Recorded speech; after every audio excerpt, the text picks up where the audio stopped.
जय सूर्य भगवान, जय छठी मैया। दोस्तों, क्या आपने कभी सोचा है कि आखिर क्यों बिहार की धरती पर छठ पूजा इतनी विशेष, इतनी पवित्र और इतनी आत्मीय मानी जाती है? जब सूर्य की सुनहरी किरणें गंगा के जल को चूमती हैं और घाटों पर लाखों दीप झिलमिलाने लगते हैं, तब ऐसा लगता है जैसे खुद प्रकृति भी इस आस्था में डूब गई हो। छठ पूजा केवल एक पर्व नहीं, ये बिहार के हृदय की धड़कन है। ये उस मिट्टी की खुशबू है जिसमें तप, संयम और भक्ति का गूढ़ रहस्य छिपा है। यहाँ की हर स्त्री जब निर्जल व्रत रखकर सूर्य देव को अर्घ्य देती है, तो मानो उसकी श्रद्धा से सारा आकाश गूंज उठता है, उठो हे सूरज देव। पटना, भागलपुर, दरभंगा, मुजफ्फरपुर से लेकर हर छोटे गांव तक जहाँ भी गंगा या कोई पोखरा है, वहाँ छठ मैया का गीत गूंजता है। ये पर्व दिखावे का नहीं, अनुशासन और पवित्रता का है, जहाँ हर व्रती अपने मन, तन और घर को शुद्ध करता है ताकि सूर्य देव को निर्मल भाव से नमन कर सके। कहा जाता है बिहार की मिट्टी में छठ समाई है। यहाँ बच्चे भी जानते हैं कि डूबते सूरज को अर्घ्य देना कृतज्ञता का प्रतीक है और उगते सूरज को अर्घ्य देना आशा का। यही तो बिहार की पहचान है, जहाँ विश्वास सिर्फ पूजा में नहीं, जीवन के हर पल में बसता है। जब घाटों पर आरती की लौ थरथराती है, तब लगता है जैसे हर दीपक में माँ छठी मैया मुस्कुरा रही हूँ, कहती हूँ जहाँ श्रम है वहाँ सुख है, जहाँ संयम है वहाँ साक्षात सूर्य है। यही कारण है कि बिहार में छठ पूजा कोई परंपरा नहीं, एक जीती जागती आध्यात्मिक अनुभूति है जो हर हृदय को सूर्य की तरह आलोकित कर देती है। जय सूर्य भगवान, जय छठी मैया। कहते हैं जब भगवान की कृपा किसी भूमि पर उतरती है तो वह भूमि केवल उपजाऊ नहीं बल्कि पावन भी बन जाती है। ऐसी ही पवित्र भूमि है बिहार, जहाँ हर साल कार्तिक मास की शुक्ल षष्ठी तिथि को मनाया जाता है छठ पर्व, जो आस्था, तपस्या और प्रकृति पूजन का दिव्य संगम है। इस दिन न कोई पंडित की आवश्यकता होती है, न कोई दिखावा, बस होती है तो एक निर्मल भावना, एक मातृत्व भरी प्रार्थना और सूर्य देव के चरणों में समर्पित आह्वान। कहा जाता है कि यह पर्व त्रेता युग से चला आ रहा है। सबसे पहले भगवान श्री राम और माता सीता ने अयोध्या लौटने के बाद कार्तिक शुक्ल षष्ठी को सूर्य देव की उपासना कर उनका आशीर्वाद प्राप्त किया था। माता सीता ने उस दिन निर्जल रहकर सूर्य को अर्घ्य दिया था ताकि रामराज्य में सुख और समृद्धि बनी रहे। यही वह क्षण था जब छठ व्रत की शुरुआत हुई। इसके बाद महाभारत काल में कर्ण, जो सूर्य देव के पुत्र थे, वे प्रतिदिन जल में खड़े होकर अपने पिता सूर्य की उपासना करते थे। उनकी तपस्या से प्रभावित होकर लोगों ने इस पूजा को सूर्य षष्ठी व्रत के रूप में मान्यता दी। इसलिए आज भी छठ में व्रती सूर्योदय और सूर्यास्त दोनों समय अर्घ्य देती हैं, डूबते सूर्य को धन्यवाद और उगते सूर्य को नया आरंभ। भक्तों, अब सुनिए इस व्रत की पवित्र कथा। कहा जाता है कि एक बार राजा प्रियव्रत और उनकी रानी मालिनी की कोई संतान नहीं थी। दोनों ने वर्षों तपस्या की, यज्ञ किए, दान दिए, किंतु उन्हें पुत्र प्राप्ति का सुख नहीं मिला। एक दिन महर्षि कश्यप ने उन्हें पुत्रेष्ठि यज्ञ करने की सलाह दी। यज्ञ पूरा हुआ और रानी ने एक सुंदर पुत्र को जन्म दिया, परंतु वह बालक जन्म लेते ही मृत हो गया। राजा और रानी का हृदय टूट गया। उसी समय आकाश से एक दिव्य तेज प्रकट हुआ और वहां प्रकट हुई छठी देवी, जो स्वयं ब्रह्मा की मानस पुत्री थी। देवी ने कहा, राजन, मैं षष्ठी देवी हूँ, समस्त जीवों की रक्षक। यदि तुम मेरी विधि पूर्वक पूजा करोगे तो तुम्हें जीवित संतान प्राप्त होगी। राजा ने श्रद्धा से देवी की पूजा की और कुछ ही दिनों में उन्हें जीवित पुत्र प्राप्त हुआ। तभी से मानव जाति में ये परंपरा आरंभ हुई कि कार्तिक मास की षष्ठी को छठी मैया की उपासना की जाए। इस व्रत की सबसे बड़ी विशेषता यह है कि इसे किसी स्वार्थ से नहीं बल्कि संपूर्ण परिवार की सुख शांति और संतानों की दीर्घायु के लिए किया जाता है। व्रती महिलाएं, कभी कभी पुरुष भी 4 दिन तक अत्यंत नियम और पवित्रता से व्रत रखती हैं।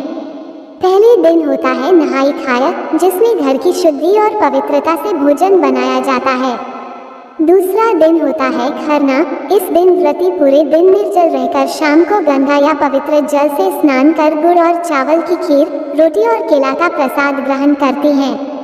खरना का अर्थ होता है शुद्धि। इस दिन व्रती अपने तन मन को पूर्ण रूप से देव पूजन के योग्य बनाती है। तीसरा दिन होता है संध्या अर्घ्य। इस दिन व्रती और उनका पूरा परिवार घाटों या नदी किनारे जाकर जल में खड़े होकर डूबते सूर्य को अर्घ्य देते हैं। जब सूर्य अस्त होता है तब गंगा किनारे दीप जलते हैं और हवा में गूंजते हैं लोकगीत, कांची बांस के बहंगिया या उठा है सूरज देव भइल बिहान। ये दृश्य इतना अद्भुत होता है कि लगता है जैसे धरती और आकाश दोनों ने एक साथ आराधना का प्रण लिया हो। अगले दिन चौथे दिन की सुबह होती है उषा अर्घ्य। ये सबसे पवित्र क्षण होता है। व्रती प्रातः काल सूर्योदय से पहले घाट पर पहुंचती हैं और जब सूर्य की पहली किरण जल पर पड़ती है तो वे दोनों हाथ जोड़कर सूर्य को अर्घ्य देती हैं। अपने परिवार, समाज और समस्त प्राणियों की मंगल कामना करती हैं। इस क्षण पूरा बिहार एक साथ सूर्य को प्रणाम करता है, मानो सारा राज्य एक विशाल मंदिर बन गया हो। छठ पूजा की सुंदरता इस बात में है कि यह शुद्ध भक्ति और आत्मबल का उत्सव है। यहाँ कोई मूर्ति नहीं, कोई पंडित नहीं, कोई दिखावा नहीं, केवल श्रद्धा, सच्चाई और अनुशासन है। इस व्रत में व्रती स्वयं ही पुजारी होती है, स्वयं ही साधक और स्वयं ही साध्या। ये पर्व हमें सिखाता है कि जब मन निर्मल हो तो भगवान स्वयं आपके समीप आ जाते हैं। बिहार की गलियों में, गांवों में, हर छत और हर घाट पर इस समय एक ही भावना बहती है, जय छठी मैया, जय सूर्य भगवान। जब सूर्य देव की किरणें जल में झिलमिलाती हैं तो ऐसा लगता है जैसे खुद ईश्वर मुस्कुरा रहे हों, आशीर्वाद दे रहे हों कि तुम्हारा जीवन भी इसी जल की तरह निर्मल, इसी सूर्य की तरह उज्ज्वल और इसी भक्ति की तरह अडिग रहे। यही छठ पूजा का संदेश है, यही बिहार की आत्मा है। सादगी में ईश्वर, श्रद्धा में शक्ति और संयम में सौंदर्य। जय छठी मैया की जय। दोस्तों, अब मैं आपको सुनाने जा रही हूँ एक ऐसी कथा जो श्रद्धा, तपस्या और भक्ति की मिसाल है। ये कहानी है एक ब्राह्मण और उसकी धर्म पत्नी अहिल्या की, जिनके जीवन में छठी मैया के व्रत ने चमत्कार कर दिया। बहुत समय पहले बिहार के एक छोटे से गांव में एक ब्राह्मण दंपति रहता था, अहिल्या नारायण और उनकी पत्नी अहिल्या। दोनों ही बड़े भक्त थे, सत्य बोलते, दान देते और हर देवता की पूजा करते थे। लेकिन उनके जीवन में एक कमी थी, उनकी कोई संतान नहीं थी। वर्षों तक उन्होंने हर देवता से प्रार्थना की, हर व्रत रखा, हर तीर्थ गए, परंतु पुत्र प्राप्ति नहीं हुई। धीरे धीरे समय बीतता गया, बालों में सफेदी आ गई, लेकिन हृदय में मातृत्व और पितृत्व की प्यास बाकी थी। एक दिन अहिल्या बहुत दुखी होकर अपने आंगन में बैठी रो रही थी। तभी गांव की एक वृद्धा आई। उसके चेहरे पर दिव्यता थी, जैसे कोई तपस्विनी हो।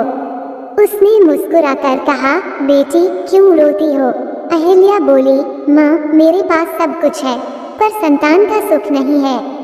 तब वृद्धा ने कहा, तुम्हारे दुख का निवारण एक ही व्रत कर सकता है, वी छठी मैया का। यह व्रत सूर्य देव की बहन देवी षष्ठी को समर्पित है। यदि श्रद्धा और नियम से किया जाए तो माँ स्वयं संतान का वर देती हैं। ये सुनते ही अहिल्या के भीतर जैसे नया प्रकाश फैल गया। अगले ही कार्तिक मास की षष्ठी तिथि को उन्होंने पूरे मन से व्रत करने का निश्चय किया। पहले दिन उन्होंने नहाई खाया किया, गंगा स्नान कर सादगीपूर्ण भोजन लिया, जिसमें लहसुन प्याज का नाम भी नहीं था। दूसरे दिन खरना किया, सारा दिन निर्जल रहकर रात में गुड़ चावल की खीर बनाई, जो इतने पवित्र भाव से तैयार की गई कि जैसे स्वयं माँ छठी मैया उसमें प्रकट हो गई हूँ। तीसरे दिन संध्या के समय अहिल्या और उनके पति नदी के किनारे पहुँचे। घाट पर दीपों की पंक्तियाँ सजी थी, महिलाएं लोकगीत गा रही थीं। केलवा जय फरेला घावत से ओ पियवा जी। पूरे वातावरण में भक्ति की सुगंध फैली हुई थी। अहिल्या ने गंगा जल में खड़े होकर डूबते सूर्य को अर्घ्य दिया और कहा, हे सूर्य देव, हे छठी मैया, मेरे जीवन में संतान का आशीर्वाद दे ताकि यह ग्रह पूर्ण हो सके। रात भर वे माँ का भजन करती रहीं और अगली सुबह जब उषा की लालिमा फैली तो उन्होंने उगते सूर्य को अर्घ्य दिया। उसी क्षण उनके शरीर में एक अनोखी ऊर्जा महसूस हुई, जैसे भीतर से कोई आशीर्वाद उतर आया हो। कुछ ही महीनों बाद अहिल्या गर्भवती हुई और समय आने पर एक सुंदर तेजस्वी पुत्र को जन्म दिया। गांव में हर्ष की लहर दौड़ गई। लोगों ने कहा, देखो, छठी मैया की कृपा से चमत्कार हुआ। उस दिन से उस गांव में हर स्त्री ने व्रत करना शुरू कर दिया और यह परंपरा पीढ़ी दर पीढ़ी चलती गई। आज भी बिहार, झारखंड और पूर्वांचल के हर घाट पर वही भावनाएं उमड़ती हैं। जब सूर्य जल पर उतरता है और महिलाएं हाथ जोड़कर अर्घ्य देती हैं, तो लगता है मानो माँ स्वयं वहाँ खड़ी होकर कह रही हूँ, जहाँ विश्वास है वहाँ चमत्कार है। यही है छठ पूजा की आत्मा, न केवल सूर्य की उपासना बल्कि मातृत्व, संयम और तपस्या की साधना।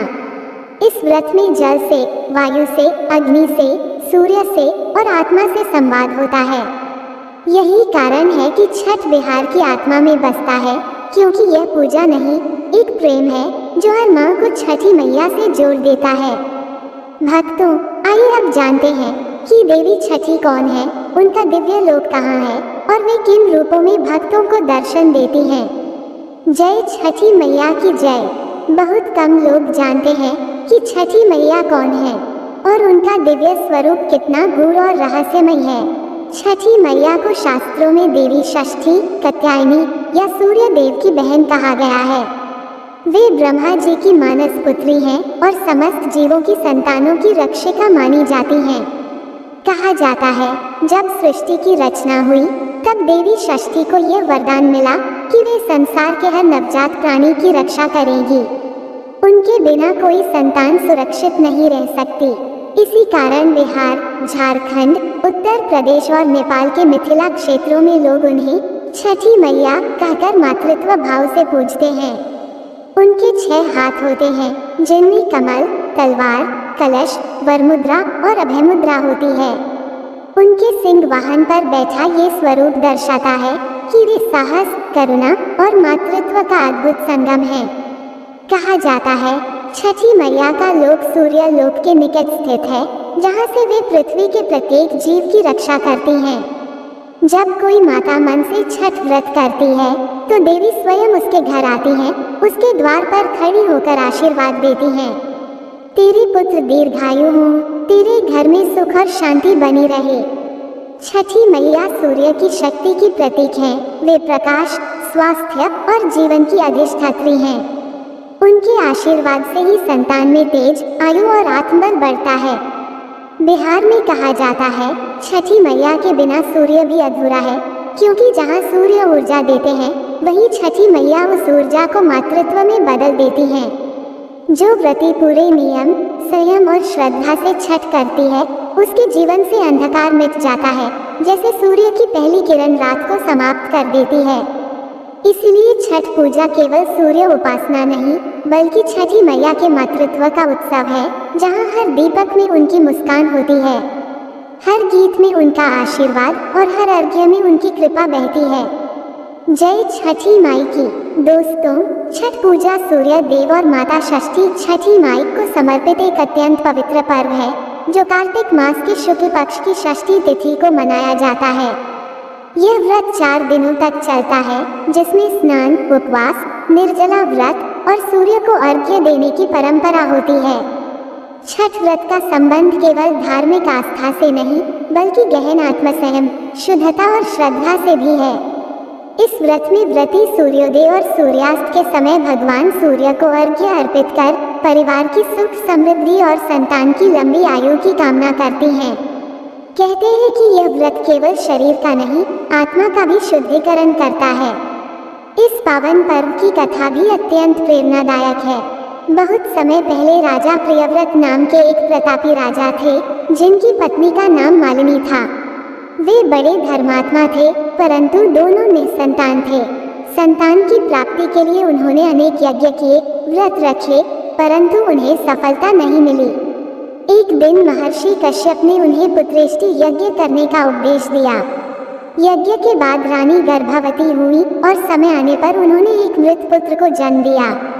राजा और रानी शोकाकुल हो गए। वे दुख में डूबकर जीवन से मोहभंग करने लगे। तभी एक दिव्य देवी उनके सामने प्रकट हुई। वह देवी थी माता षष्ठी, जिन्हें सृष्टि की पालनकर्त्री, संतान की रक्षिका कहा गया है। माता ने कहा, राजन, मैं षष्ठी देवी हूँ, ब्रह्मा की मानस पुत्री और सभी बालकों की रक्षिका हूँ। तुमने मेरी पूजा नहीं की, इसलिए तुम्हें ये दुख प्राप्त हुआ। यदि तुम विधिपूर्वक मेरा पूजन करोगे तो तुम्हें पुत्र रत्न की प्राप्ति होगी। ये सुनकर राजा प्रियव्रत ने श्रद्धापूर्वक माता षष्ठी की पूजा की और अगले वर्ष उनके यहाँ एक सुंदर पुत्र उत्पन्न हुआ। तभी से यह षष्ठी व्रत लोक में प्रसिद्ध हुआ, जिसे आज लोग छठ पूजा के नाम से जानते हैं। छठ पूजा के 4 दिन होते हैं। पहला दिन नहाई खाया, जिसमें व्रती स्नान कर पवित्र भोजन ग्रहण करती है और शरीर मन की शुद्धि करती है।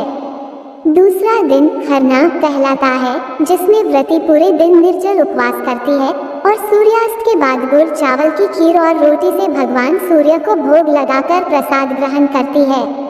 तीसरे दिन संध्या अर्घ्य होता है, जब व्रती डूबते सूर्य को नदी या तालाब में खड़े होकर अर्घ्य देती हैं और लोक कल्याण की कामना करती हैं।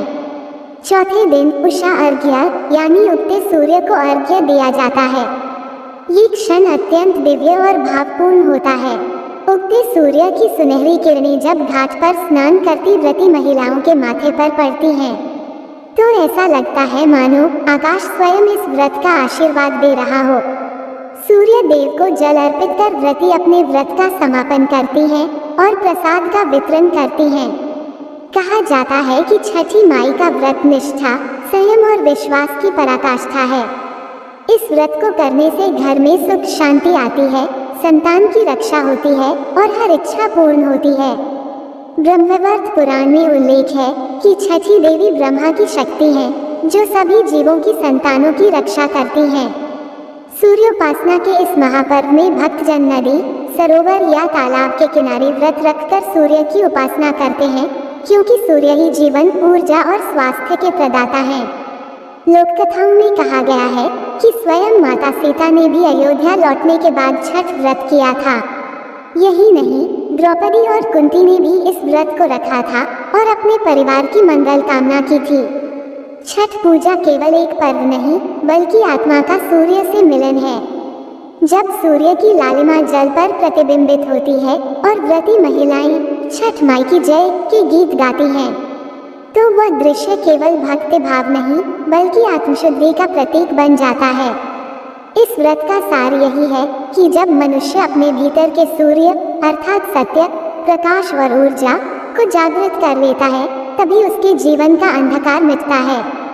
अतः हे भक्तों, इस छठ पर्व पर हम सब प्रार्थना करें कि छठी माई और भगवान सूर्य हम सबके जीवन में प्रकाश, शांति और समृद्धि का संचार करें। जय छठी माई की। प्रेम से बोलिए जय श्री हरि विष्णु, जय छठी माई की, जय सूर्य देव। ऐसे ही और भी रोचक और आध्यात्मिक वीडियो के लिए चैनल को सब्सक्राइब कर लें। दोस्तों, आपको ये कथा और जानकारी कैसी लगी, कृपया कमेंट करके जरूर बताएं। वीडियो पसंद आया हो तो लाइक करें और अपने दोस्तों के साथ शेयर करें। कमेंट बॉक्स में जय छठी माई की, जय सूर्य देव लिखना न भूलें। फिर मिलते हैं एक और भक्तिपूर्ण वीडियो के साथ। धन्यवाद। जय श्री कृष्ण।